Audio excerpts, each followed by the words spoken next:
За асуулт гэхээс илүүтэйгээр ийм байгаамаа.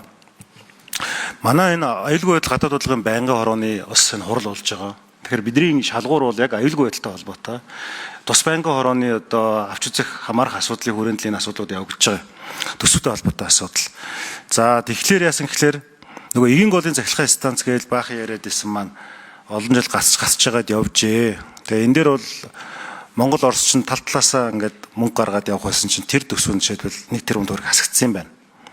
Хөлийн усны хилцээрийн мөнгө хасагдсан. Яг томьёог ингээд аваад үзэхлээр оюун газар бол 46 тэрбум төгрөг, ус цагуурын орчны шинжилгээний газар 60 тэрбум төгрөг, усны агентлаг 5 тэрбум гаруй төгрөгтэй.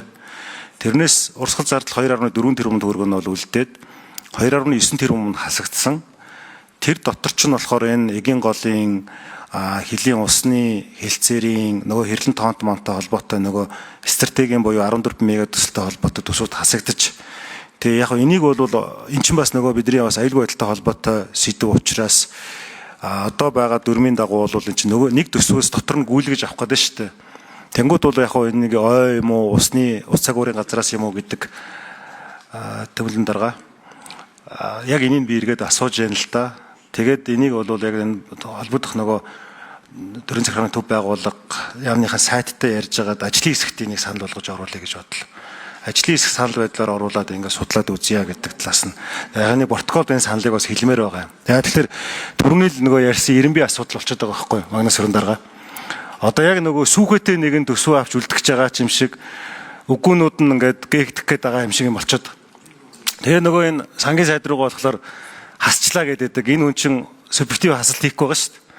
Яа тэгэхээр ингээд тан гэж бүгдээрээ улс төр хийж шахачаад хасас тансныхын дараагаар болохоор чи танчлаа гэдэг байдлаар дайраад иж болохгүй гэсэн санал. Тэгэхээр л түрүүний саяны энэ Бацмөрлөг гишүүний хэлээд байгаа ч тэр ер нь энэ зарчимчин ер нь өвөл эренбий асуудал. Чавхан сайдаа тийм биз дээ. Энэ эренбийн тодорхой болоод тэр үндсэн аюулгүй байдлын 6 шалгуурт нийцүүлээд энийг хийчих юм бол хин хиндэ амар төрийн бодлогч нь тодорхой болчвол хин эндэл амар болчиход байгаа байхгүй. Тэр энийг ер нь бол юмны учир сумны занг магнас өрн дарга тань дээр л очиод байгаа ш. Та одоо манлайлалтай байж энийг хэдий ч нэ хурдан хийж чадна, төдий ч нэ очих хурдан тайлагдана гэсэн үг. Сая одоо ингээл юун чухал биш юм бэхэр бас хэцүү. Улс төрчдийн амнаас эн чинь гаргад амар хэцүү болчиход байгаа байхгүй. Эн чинь тойргоо сонгогдсон гишүүд байгаад байдаг. Тэгээд энэ чинь бас шууд хүйтэн локкоор хэлэхэд хэцүү болчиход байдаг. Тэр дараагийн юмнууд дээр л энийг та хурдан гаргаж өгөрөө л гэдэг дахиад санал хэлчихье. Гэх мэт ингээл бид нар лөө бол ингээл баахан зовлоо ярьсан хүмүүс байгаад байдаг.